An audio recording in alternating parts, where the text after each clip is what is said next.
با برنامه خبری رادیو آزادی خوش آمدید. عبدالله اشرف هستم. سلام. در برنامه امروز پنجشنبه 1 آگوست این موضوع ها را داریم.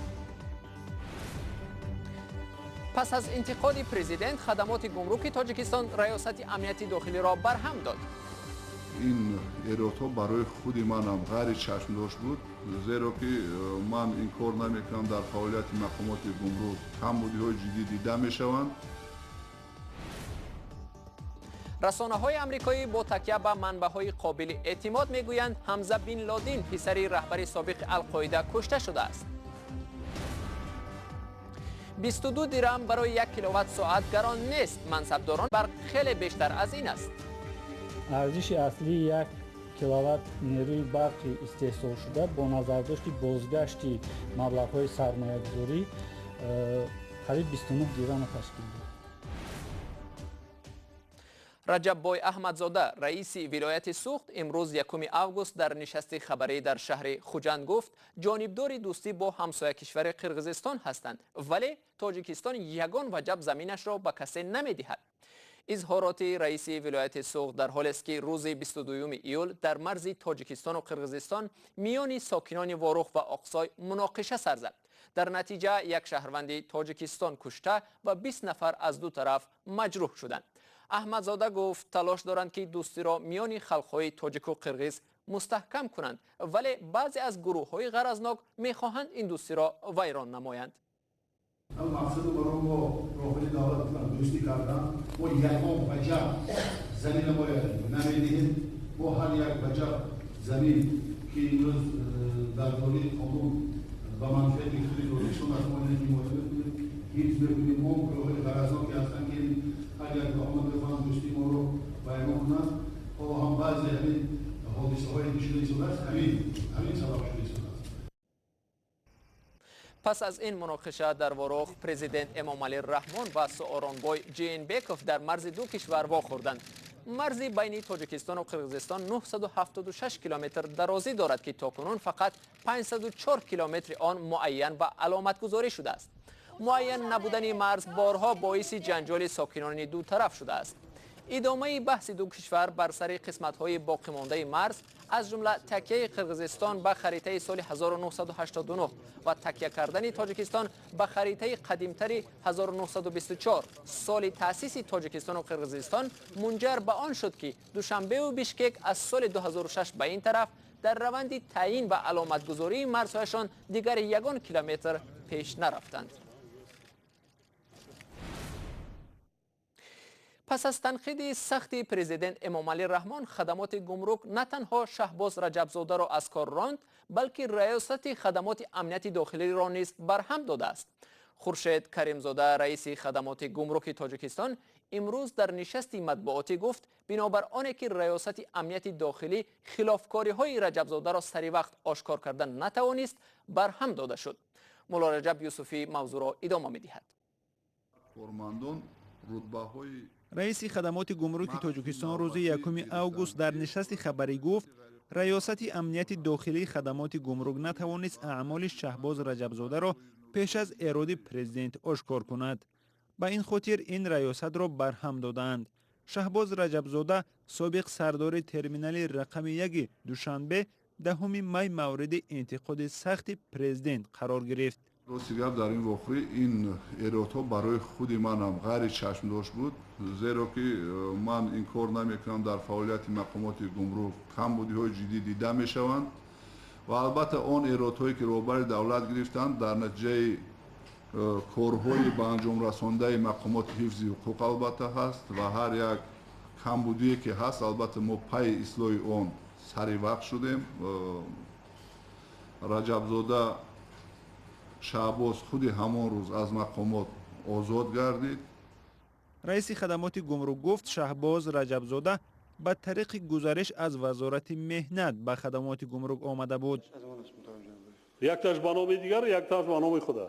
در پرسجوی شدیداللحن پرزیدنت روز 10 می سال روان از شهباز رجبزاده معلوم شد که او دوام همگی 1 سال و 8 ماه در مقامات رهبری یکی از نقطه‌های گمرکی مهم پایتخت کار کرده. فعلا صاحب 3 خانه و 1 ماشین است. در این مدت کوتاه او از یک لیتنانت عادی تا رتبه پدپلکونیکی رسیده به گفته پرزیدنت 16 دفعه به خارجه سفر کرده است.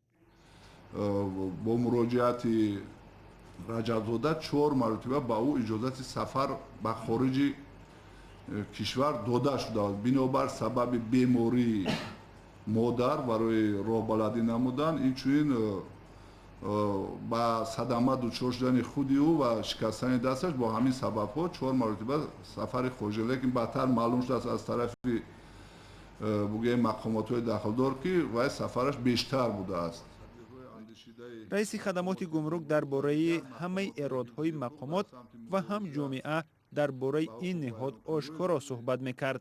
از جمله صاحب بستانسراها بودن کارمندان گمرک را هم رد نکرد، ولی از خبرنگاران دعوت کرد میتوانند این قضیه را تحقیق کنند. کارشناسان میگویند قضیه سابق منصبداری خدمات گمرک تنها یک نمونه فساد در مقامات است که رسانه‌ای شد. از نگاه من اون چیزی که در کار، اون اطلاعی که در کار بود برای ما در دایره صلاحیت‌هایش رئیس گمرک پیشنهاد کرده توانست. رجب‌زاده آدم بود که یک بار در تک دندون اول افتید. اگر مثلا پشت گپ کار شیم در این نهادهای دولتی زیاد وام می‌خورید. آدم خب مواردی کروپسی هر چیز دیگه قانون شکنی میگویه. شهباز رجب‌زاده بعدی برکناری از مقام با خبرنگاران صحبت نکرده است، اما قضیه او هر سری چند وقت در مطبوعات و شبکه‌های اجتماعی بحث می شود. در آغاز هفته روان سلیمان دولتزاده رئیس آژانسی نظارت دولتی مالیوی و مبارزه با کروپسیا گفت نسبت به شهباز رجب‌زاده یگان سنجش یا پرونده جنایی آغاز نشده است. شادمان یتیم، مولا رجب یوسفی، آزادی دوشنبه. رسانه‌های آمریکایی با تکیه به منبع‌های اکتشافی گفتند که پسر اسامه بن لادن رهبر شبکه تروریستی القاعده که بعد مرگ پدرش در یکی از مقام‌های کلیدی این سازمان بود کشته شده است. رسانه‌های آمریکایی پیش بینی می‌کنند که تفصیلات مرگ حمزه بن لادن به همین زودی‌ها نشر می‌شود. حالا از همکارمان کیومرث عطا می‌شنویم که تا این دم چی معلومات در این باره دسترس است. سه منصبدار امریکا در صحبت با خبرگزاری NBC گفتند که طبق اطلاعی که آنها دسترس نمودند، حمزه بن لادن پسر پایه‌گذار شبکه تروریستی القاعده اسامه بن لادن در قید حیات نیست. این منصبداران تفصیلات ندادند که حمزه بن لادن کی و در کجا به هلاکت رسیده و آیا امریکا در مرگ او نقش دارد یا نه.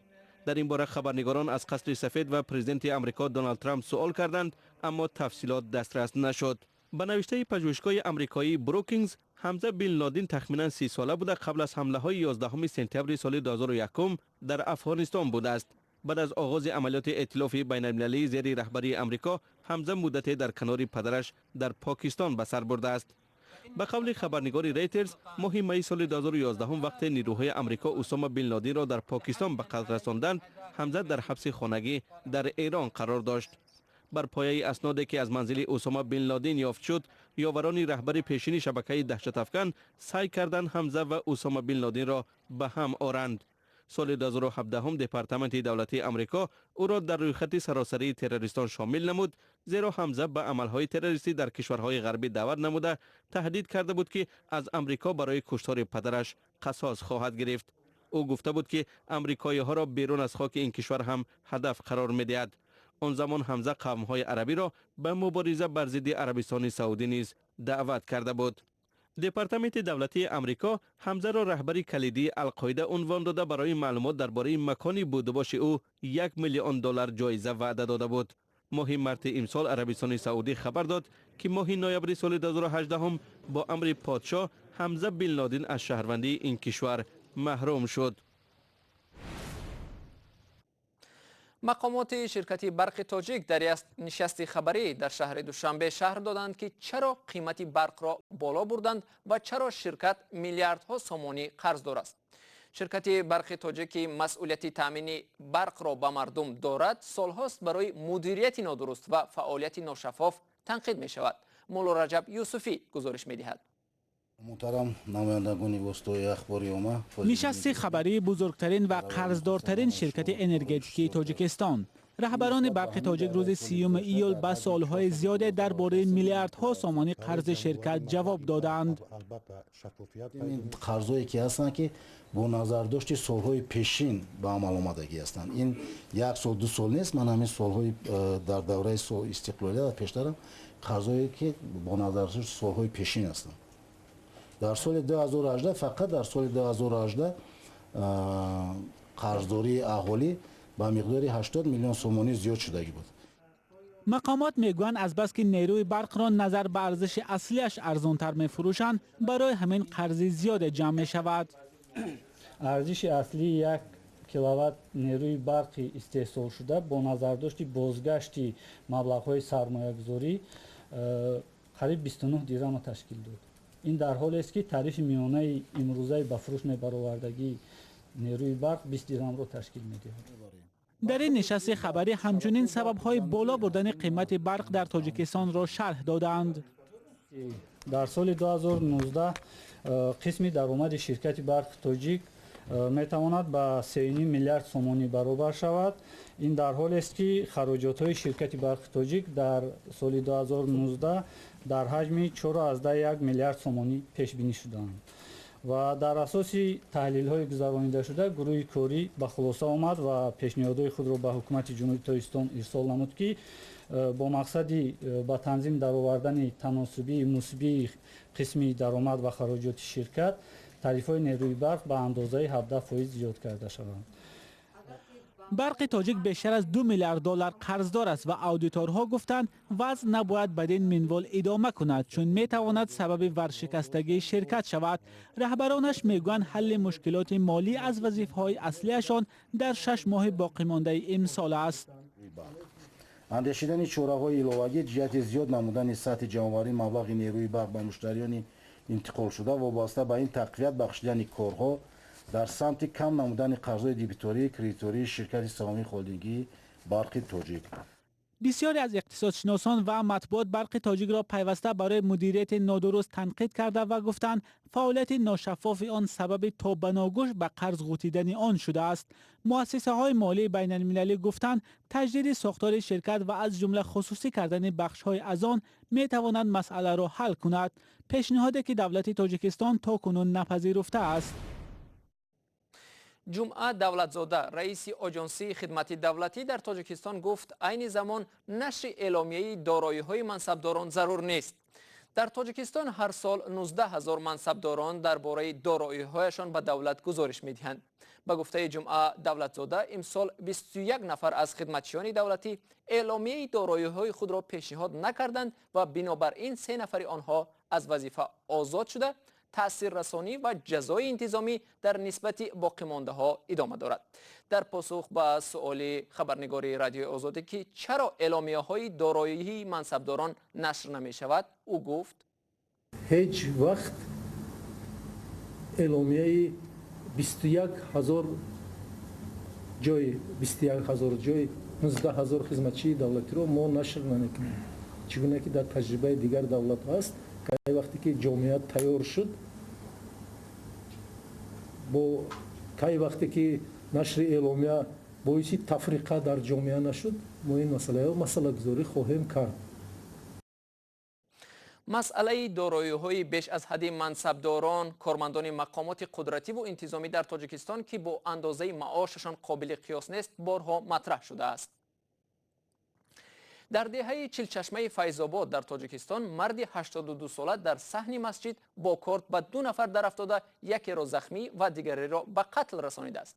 کارمندان میلیسا او را با گمان دست داشتن در کشتار بازداشت نمودند و عین حال نامش را آشکار نمی کنند. دفتر مطبوعات وزارت کارهای داخلی تاجیکستان خبر داد که حادثه روز 31 ایول پس از نماز پیشین رخ داده است. وقتی برنامه امروز به پایان رسید، خبر و گزارش‌های از این بیشتر را در صحیفه آزادی ویدیو در یوتیوب و سامانه www.azadi.org بخوانید. تا برنامه‌های بعدی خدا نگهدارتان.